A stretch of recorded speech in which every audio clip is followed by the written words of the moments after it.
थी कि प्रदोष की आपको बधाई हो। प्रदोष शाम का जो समय होता है, प्रदोष काल जो होता है, उसका वर्णन जब हम करते हैं, ये प्रदोष की पूजन का विधान किसने बनाया, ये प्रदोष की पूजन का नियम किसने बनाया, ये प्रदोष की संध्या काल का, प्रदोष के समय का पूजन का विधान कौन बनाया, ये प्रदोष के समय पर एक बेलपत्र चढ़ाने का विधान किसने बनाया, प्रदोष के समय पर एक समीपत्र चढ़ने का विधान किसने बनाया। प्रदोष के समय पर अगर मान लो कोई भिखारी से भिखारी व्यक्ति भी है जो ठेला चला रहा है, उसके पास में खाने के लिए कुछ नहीं है, फटे कपड़े पहन रहा है, उसकी जिंदगी में कुछ भी नहीं बचा और कर्जे में लदालूम हो गया, एक चावल का दाना अगर वो प्रदोष के दिन, प्रदोष काल में शाम के समय पर शंकर के शिवलिंग पर चढ़ा देता है तो 3 या 4 प्रदोष में उसका कर्जा चूकना प्रारंभ हो जाता है। वो प्रदोष का विधान है। इतना ये प्रदोष का वर्णन करा किसने, इतना प्रदोष की महत्वता बताई किसने, कौन करे इतना वर्णन। अगर प्रदोष की महत्वता बताने वाला कोई है, इसीलिए मेरे शंकर भगवान माता सती को लेकर कुंभज ऋषि के यहाँ, अगस्त ऋषि के यहाँ कथा सुनने के लिए गए थे, क्योंकि उनके बराबर कोई शंकर के महत्व को बता नहीं सकता और प्रदोष के महत्व को नहीं बता सकता। सती मैया को प्रदोष का महत्व बताने के लिए शंकर सती जी को लेकर कुंभज बाबा के यहाँ गए थे, अगस्त ऋषि के, कि प्रदोष के महत्व को तो जानो सती, तुम प्रदोष के महत्व को तो सती जानो, तुम प्रदोष के महत्व को तो सती पहचानो कि प्रदोष का महत्व क्या होता है, प्रदोष काल का महत्व क्या होता है, प्रदोष के समय का महत्व क्या होता है। जिस समय पर सूरज डूब रहा हो, चंद्र प्रकाशित हो रहा हो, दोनों का मेल हो रहा हो, ना तो पूरा सूरज डूबा है, ना पूरा चंद्र आया है, ना पूरा अंधेरा है, ना पूरा उजाला है, उस समय को प्रदोष काल कहा गया, उस समय को प्रदोष का समय कहा, प्रदोष काल कहा। अब कई लोग हमसे कहते हैं गुरुजी आप हमको प्रदोष का समय बताया करो कि प्रदोष काल किसको कहते हैं, प्रदोष का समय किसको कहते हैं।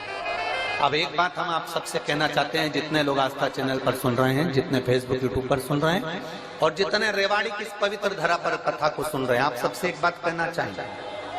अगर हम समय देखकर बताएं आपको कि शाम को 6 बजे, 6:30 बजे, 6:30 पे लेकर 7:30 के बीच में ये समय है, या 5:30 से लेकर 6:30 तक का ये समय है, या हम तुमको बोल दें कि इतनी बजे ये समय प्रदोष काल का रहेगा या इतनी बजे ये समय रहेगा, तो देखिए कभी कभी ठंड का समय आता है तो दिन जल्दी ढल जाता है, कभी कभी गर्मी का समय रहता है तो दिन बहुत लेट ढलता है। इसलिए समय की गणना से मत चलो, आप तो ये अंदाजा लगाकर रखो कि दिन ढल रहा हो, अंधेरा होना शुरू हो रहा हो, सूरज डूब रहा हो, चंद्र प्रकाशित हो रहा हो, अंधेरा अपना काम कर रहा है, सूरज ढलता जा रहा है, दिन कम होते चले जा रहा है और अंधेरा थोड़ा बढ़ते चले जा रहा है। इन दोनों का जो मिलन का समय हो, अब वो कितनी भी बजे, आप तो बस उसके मिलन का समय निकाल लो, वही समय प्रदोष काल कहलाता है, वही समय प्रदोष काल। सुनना महाराज, सोमवार की प्रदोष पड़ती है तो शंकर भगवान कैलाश पर निवास करते हैं, मंगलवार की प्रदोष पड़ती है तो शिव काशी में निवास करते हैं, बुधवार की प्रदोष पड़ती है तो शिव रजत भवन में निवास करते हैं, गुरुवार की प्रदोष पड़ती है तो शिव गंगा के स्थल पर निवास करते हैं, शुक्रवार की अगर प्रदोष पड़ती है तो शिव नीलकंठ पर विराजमान होते हैं, शनिवार की अगर प्रदोष पड़ती है तो शिव शमी के वृक्ष के नीचे रहते हैं, और रविवार की जब प्रदोष पड़ती है तो शिव बेलपत्र के पेड़ के नीचे निवास करते हैं। महाराज ये एकादशी शंकर से कह रही है कि आपका स्थान ये नहीं कि आप कैलाश पर मिले, उस बार को, उस तिथि के दिन, उस अनुकूल। हमारे यहाँ कहते हैं सोमवार की जो प्रदोष पड़ती है वो इच्छा पूर्ति करती है, मंगलवार की प्रदोष रोग से मुक्ति देती है, बुधवार की प्रदोष कामना की पूर्ति करती है, गुरुवार की प्रदोष शत्रुओं का नाश करती है, शुक्रवार की प्रदोष सुख और शांति देती है, शनिवार की प्रदोष संतान का सुख देती है, और रविवार की प्रदोष जो काम दुनिया में कोई नहीं कर सकता वो अचूक फल की प्राप्ति रविवार की प्रदोष करा देती है। महाराज ऐसी प्रदोषों का नियम वर्णन किया चाहिए। भगवान कहते ठीक है तू थोड़ी देर खड़ी हो। एकादशी सम्मुख खड़ी हुई, पार्वती जी ने जिस अंगुष्ठ का जल पीने के लिए लिया था हाथ में, बस पीने ही वाली थी, शंकर भगवान ने वही हाथ में जल लेकर एकादशी के हाथ में उसको देकर कहा ले, ये मेरे द्वारा निर्मित एक व्रत है जिसे त्रयोदशी के दिन तूने मांगा है, मैं तुझे देता हूँ। आज इस व्रत का फल मैं तुझे प्रदान करता हूँ। अब तू जिस जीवात्मा को लेकर जाएगी उसका पाप प्रबल नहीं होगा। किसी स्त्री पुरुष बालक बुजुर्ग जो भी होगा जिसने प्रदोष का व्रत करा होगा वो जीवात्मा को तू किसी फल की कामना से नहीं स्वतः ही लेकर चली जाए, उसमें कोई कामना नहीं है। बन सके जीवन में 11 प्रदोष या 26 प्रदोष करने के बाद आप उसका उद्यापन कर कर विराम भी दे सकते। पर जीवन में एक बार प्रदोष का व्रत मौका मिले, जिस कामना से जिस दिन का भाव आपके मन में आए कि मुझे रोग से मुक्ति पाना है तो ये प्रदोष मुझे करना है, मैं रोग मुक्ति के लिए हम मंगल जो भी आपके मन में आ रहा है, संतान प्राप्ति के लिए शनिचरी प्रदोष आप उसका स्मरण करें। फिर लिखा शिव महापुराण में बड़ा सुंदर लिखा वेदव्यास जी ने, मान लो आप प्रदोष का व्रत नहीं कर सकते, आप अगर व्रत नहीं कर सकते तो प्रदोष के दिन प्रदोष काल में शाम का समय सूर्यास्त का कुछ पल कुछ घड़ी के पहले से लेकर बाद तक का प्रदोष काल के अंतर्गत आप शंकर जी के मंदिर में जाकर 1 लोटा पानी 5 बेलपत्र भी अगर समर्पित करते हैं तो संपूर्ण प्रदोष का फल आपके भाग्य में प्रबल हो जाए। शत में नमक का सेवन वर्जित होता है। कारण क्या कारण होता है? उसका एक कारण माना गया नमक की वर्जितता। जिस समय पर एक नगर में एक ब्राह्मणी रहती थी, बहुत भाव से सुनिएगा, प्रदोष व्रत नमक को त्यागने का भाव प्रदोष व्रत की किताब में भी मिल जाएगा आपको, आप पढ़ेंगे तो सुना होगा आपने। एक ब्राह्मणी रहती थी एक नगर में, उसका पति नहीं था, छोटा सा बालक एक साथ में रहता, छोटा सा बालक। अब ब्राह्मण के घर की धर्म पत्नी है, ब्राह्मण कर्मकांड करने वाला, पूजन करने वाला, पाठ करने वाला, अनुष्ठान करने वाला, पूजन करने वाला, मंत्र जाप करने वाला, भगवत भक्ति में डूबने वाला। ब्राह्मण तो चले गया, ब्राह्मणी बच्चे के साथ रह रही, क्या करे वो? अकेली निवास कर रही है, अकेली रह रही है।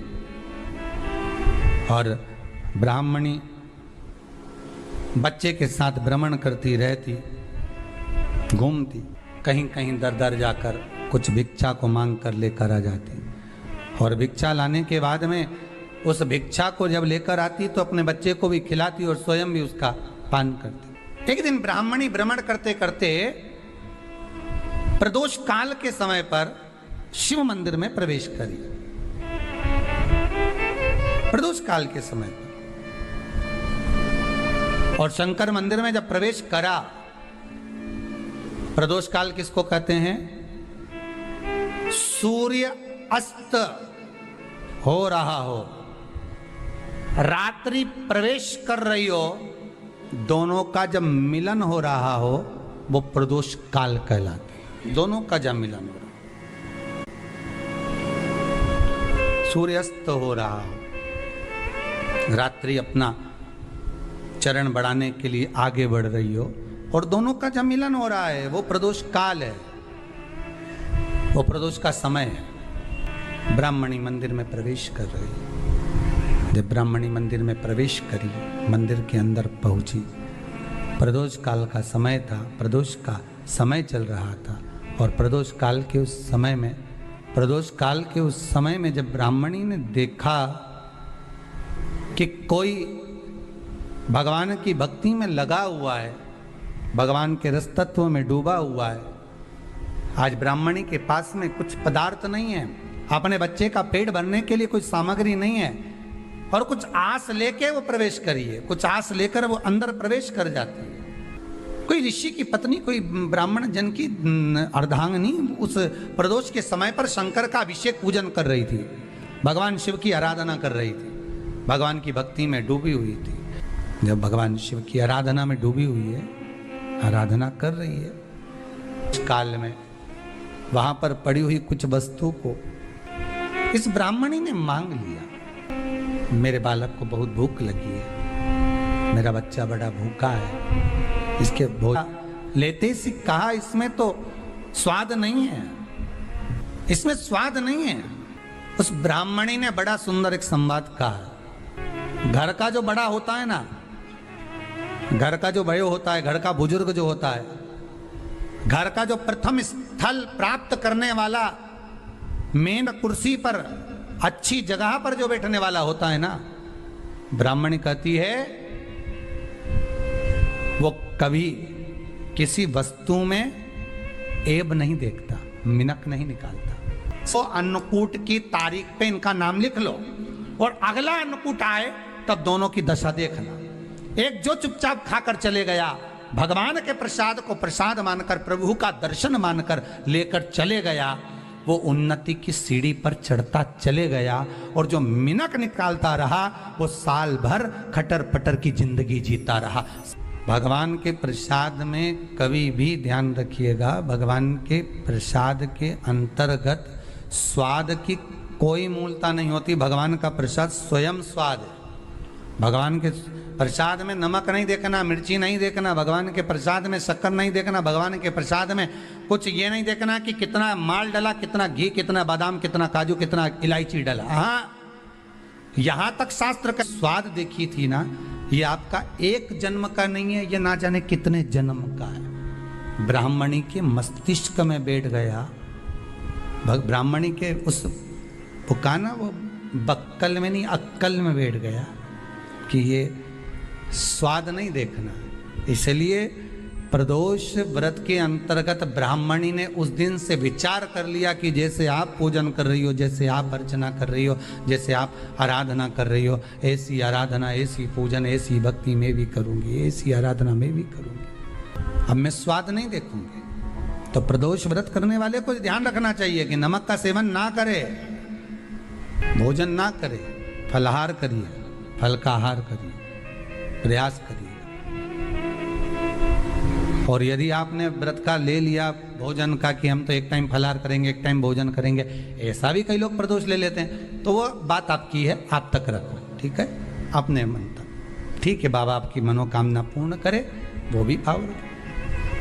अरे भगवान को धन्यवाद दो कभी कभी कि तूने अच्छे घर में पैदा किया, अच्छा परिवार दिया, अच्छा पति दिया, अच्छी पत्नी दी, अच्छे बच्चे दिए, अच्छा कुटुंब दिया, घर दिया, दुकान दी, जमीन जायदाद दी, शरीर अच्छा दिया, हाथ पैर आंख नाक मुंह सब बढ़िया दिया, एक के भी निपटा के नहीं भेजा तूने।